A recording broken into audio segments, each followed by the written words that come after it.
इतनी मेहनत करो ना, अगले 3 महीने जो बचे हुए हैं, फेब मार्च और April, 90 days, took it as a personal challenge. इतनी मेहनत करो तुम्हें कुछ नजर ना आए, सोना, खाना, पीना, मोबाइल, कुछ पता ना चले कि क्या हो रहा है। कोई दोस्त यार रिश्तेदार, घर वाले कह रहे हैं वहां जाना है नहीं जाना है, घर में क्या प्रॉब्लम चल रही है नहीं चल रही है। Focus focus focus. अगले 90 दिन सिर्फ और सिर्फ मेरे हैं, ठीक है। मैं किसी की बात नहीं सुनूंगा, ना घर वाले कहीं कहीं जाऊंगा आऊंगा, अपनी तबीयत को कंट्रोल करके रखूंगा ताकि तबीयत ना खराब हो। नहीं तो वो 10 15 20 दिन खराब भी करके जाएगी और मोमेंटम भी बिगाड़ के जाएगी, वो अलग से, ठीक है। तो अपना ख्याल रखिए और दबा के मेहनत करिए। इतनी मेहनत कर लो, इतनी मेहनत कर लो, मैं तुम्हें बता रहा हूं कि मजबूर हो जाए, मतलब कि ना एनटीए वाले के, भैया इसका तो सिलेक्शन करना ही पड़ेगा, ठीक है। और मैं तुम्हें एक और बात बताऊं, अब ये जो मेन मेन बात ना ये है जो मैं अब बोलने जा रहा हूं। आई बिलीव आप जितनी मेहनत करते हैं ना, ठीक है, उतनी ज्यादा क्लैरिटी आती है और उतना ज्यादा आप रिजल्ट के पास पहुंचते जाते हैं। और जब आपने मेहनत करी होती है ना, एग्जाम में ऐसे ऐसे क्वेश्चन आते हैं, ऐसे ऐसे क्वेश्चन आते हैं जो, अच्छा अरे ये तो फिजिक्स की क्लास में 10 बार हो चुका है, केमिस्ट्री क्लास में ये भी 10 बार हो चुका है, बॉटनी में ये भी सोचा, अरे ये ऐसे बंदा करता है पेपर, ऐसे करता है पेपर, ऐसे ऐसे, ठीक है।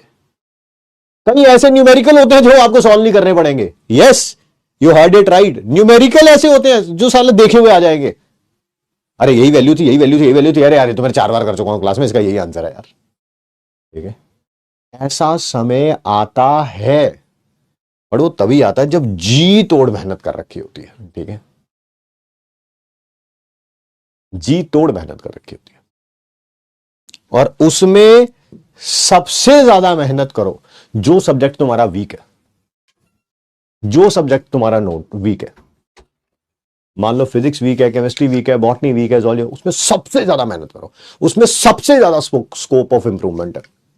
और मैं तुम्हें एक और बात बताऊं, दैट इज, जो भी टॉपिक तुम्हारा वीक है उसका एक ही कारण है कि तुमने उसे कम समय दिया है। द मोमेंट आपको लग रहा है मेरा फिजिक्स वीक है, आप उस पर रोज 6 घंटे लगाना शुरू कर दीजिए सेल्फ स्टडी में। मैं कर रहा हूं 20 दिन के बाद आप बोलने लगोगे हाँ सर थोड़ी थोड़ी इंप्रूवमेंट तो होनी शुरू हो गई है। मेरे 4 चैप्टर बहुत वीक चल रहे थे, उसमें से लगभग 2 तो हो गए, बाकी 2 भी कर लूंगा सर, अब मेरे में कॉन्फिडेंस आ गया। वो सिर्फ इसी कारण वीक है, सिर्फ इसी कारण। वो डिफिकल्ट नहीं है सब्जेक्ट, वो तुमने उसे कम समय दिया, वो इस कारण वीक है। कोई भी सब्जेक्ट वीक है। सर रिवीजन शुरू कर दूं? बिल्कुल कर दीजिए जी। सोचिए अभी मत कि मेरा फिजिक्स खत्म होगा तो मैं फिजिक्स की रिवीजन करूंगा, केमिस्ट्री खत्म होगा तो रिवीजन करूंगा, बॉटनी खत्म होगा तो करूंगा, तो बिल्कुल मत सोचिए। बिल्कुल पर्सनल एडवाइस दे रहा हूं मैं, एज ए टीचर नहीं, एज ए वेल विशर बोल रहा हूं राइट नाउ। सर टीचर भी वेल विशर होते हैं, बिल्कुल होते हैं, बिल्कुल होते हैं। टीचर से मेरे को लगा पेरेंट्स के बाद टीचर्स ही वेल विशर्स होते हैं आपके, I agree with it completely. But if मैं उस पॉइंट ऑफ व्यू से बात कर रहा हूं, मान लो मेरा बेटा या बेटी राइट नाउ नीट का एग्जाम उसे 3 महीने बाद देना होता, तो मैं उसे क्या एडवाइस करता? मैं उसे एडवाइस करता बिल्कुल अपनी रिवीजन स्टार्ट कर दो। आज क्लासेस जब 3 साढ़े 3 बजे खत्म हो जाती हैं, उसके बाद आधा 1 घंटा रेस्ट लेके 4:30 से 7:30 8 बजे तक अपनी जितना भी आज की क्लासेस का काम है आपका, रिवीजन विवीजन सब खत्म करके रात को रोज 2 3 घंटे लगाओ अपनी रिवीजन पे, जो पुराने चैप्टर्स हो चुके हैं, ठीक है। सर किस पे ज्यादा टाइम लगाएं? जो सब्जेक्ट आपका वीक है उस पे ज्यादा टाइम लगाओ। अब वो मुझे नहीं पता फिजिक्स है, केमिस्ट्री है, बॉटनी है, zoology है, कंडीशन अप्लाई, वो टॉपिक इंपॉर्टेंट भी होना चाहिए। पता चले मेरा एक्स सब्जेक्ट का वाई चैप्टर वीक है और उसमें से 10 साल में से कोई क्वेश्चन ही नहीं आता, तो उसको थोड़ा सा लाइटली भी लिया जा सकता है, ठीक है। फोकस करिए अगले 90 डेज के लिए, जितना अच्छा फोकस करेंगे उतना ज्यादा इंप्रूव करेंगे। राइट नाउ इसको कंट्रोल करिए। राइट नाउ माइंड गेम ज्यादा है as compare to whatever you are doing right now, क्योंकि दिमाग हमेशा गलत ही सोचेगा, बुरा ही सोचेगा, हमेशा नेगेटिव थॉट ही लेके आएगा। इसको कंट्रोल करिए। सर कैसे कर सकते हैं? कुछ भी आपको जो अच्छा लगता है, रोज उसमें से 30 minutes, 45 minutes, 1 hour, depending upon your schedule, आप निकालिए। चाहे आप वॉक करिए, रनिंग करिए, मेडिटेशन करिए, योगा करिए, वट एवर, प्रे करिए, जो भी आप जो भी आपके दिमाग को काम करता है। सर क्रिकेट खेलना अच्छा कर लगता है, खेलो भाई।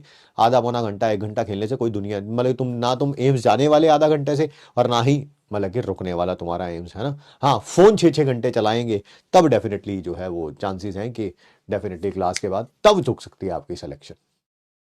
हाँ जिम जाइए बिल्कुल, अगर if you like to go to gym, gym जाइए, बिल्कुल जाइए। दिमाग को थोड़ा क्लैरिटी दीजिए, अपने खाने पीने पे ख्याल रखिए, अपना स्लीपिंग शेड्यूल बहुत ज़्यादा डिस्टर्ब मत करिए। डिस्टर्ब तो चलेगा बिकॉज ठीक है, बट बहुत ज़्यादा डिस्टर्ब ना हो कि बस 2 ही घंटे सो रहे हैं, वो बहुत ज़्यादा डिस्टर्ब है।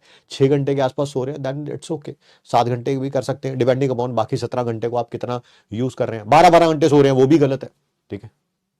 अब समय आएगा जब आपका कुछ खाने का मन नहीं करेगा, जब भी आपका कुछ खाने का मन नहीं करेगा, पढ़ाई भी उतनी अच्छी नहीं होगी। और वो खाने का पता क्यों नहीं मन करेगा? क्योंकि आपने नींद अच्छी नहीं ली होगी। तो नींद लीजिए, 6 7 घंटे के आसपास नींद लीजिए। मैं नहीं कहूंगा कि 2 2 घंटे बस आप सो और लग जाओ 20 22 घंटे, नहीं, वो पॉसिबल नहीं है, वो सस्टेनेबल नहीं है बेसिकली।